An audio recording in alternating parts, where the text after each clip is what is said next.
60 na wanawake ni 2818 sawa na 40%. Kwa upande wa mtihani wa ualimu, jumla ya watahiniwa 14679 wamesajiliwa. Kati yao 12789 watafanya mtihani kwa mara ya kwanza kwa kuzingatia sera ya elimu na mafunzo ya mwaka 2014 toleo la 2023 na mtaala ulioboreshwa, na watahiniwa 1890 watafanya mtihani wa marudio kwa kutumia mtaala wa zamani. Kwa mtaala ulioboreshwa, watahiniwa watakaofanya stashahada ya ualimu elimu msingi ni 10674, stashahada ya ualimu elimu ya awali 1379 na stashahada ya ualimu elimu maalum ni 736. Kati yao wanaume ni 4473 sawa na 35% na wanawake ni 8316 sawa na 65%. Kati ya watahiniwa 1890 waliosajiliwa kufanya mtihani wa marudio kwa kutumia mtaala wa zamani, watahiniwa ngazi ya stashahada katika masomo ya sayansi na hisabati ni 1540 na watahiniwa ngazi ya stashahada ya ualimu ya sekondari ni 329 na watahiniwa ngazi ya cheti ni 21. Kati ya watahiniwa wote waliosajiliwa wapo watahiniwa wenye mahitaji maalum 229 kwa mtihani wa kidato cha 6 na 44 kwa mtihani wa ualimu, wakiwemo wenye changamoto za uoni hafifu, wasioona, wenye uziwi na wenye ulemavu wa viungo.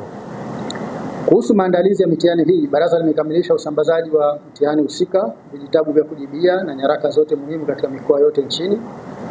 Baraza kupitia kamati za mitihani za mikoa na halmashauri limeendesha semina kwa wasimamizi pamoja na kuhakikisha kuwa mazingira ya vituo vya mitihani tulivu na salama kwa ufanyikaji wa mitihani ya taifa. Mtihani wa kidato cha 6 ni muhimu kwa wanafunzi na jamii kwa ujumla, kwani hupima maarifa, stadi na umahiri wa wanafunzi katika maeneo waliojifunza kwa kipindi cha miaka miwili ya elimu ya sekondari ya juu, ambapo matokeo yake hutumika kuchagua wanafunzi wanaojiunga na vyuo vikuu na vyuo vya kati katika fani mbalimbali za utaalamu wa kazi. Kwa upande wa mtihani wa ualimu, lengo ni kupata walimu makini ambao watafundisha katika ngazi ya elimu ya msingi. Nitoe wito sasa kwa kamati za mitihani, wasimamizi, wamiliki wa shule na jamii kwa ujumla.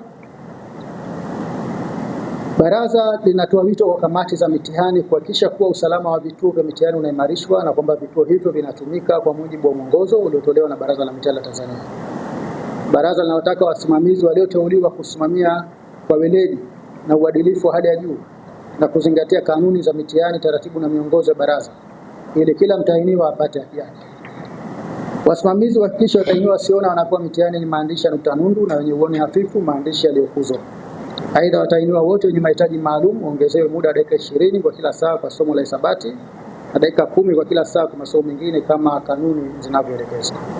Kwa upande wa watahiniwa, tunaamini kuwa imeandaliwa na kujiandaa vizuri, hivyo baraza halitarajii kuona mtahiniwa anajihusisha na vitendo vya udanganyifu, kwani atakayebainika matokeo yake yatafutwa kwa mujibu wa kanuni za mtihani. Baraza linawataka wakuu wa shule na wakuu wa vyuo kuzingatia mwongozo wa usimamizi na kuepuka kuingia ndani ya vyumba vya mtihani. Baraza halitasita kukifuta kituo cha mtihani endapo litajiridhisha pasipo shaka kuwa uwepo wake unahatarisha usalama.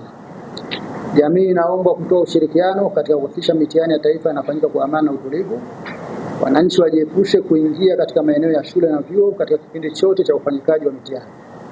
Taarifa kuhusu uwepo wa viashiria na vitendo vya udanganyifu na hujuma katika mitihani ya taifa iwasilishwe kupitia namba ya simu 0759360000 na barua pepe esnecta@necta.go.tz.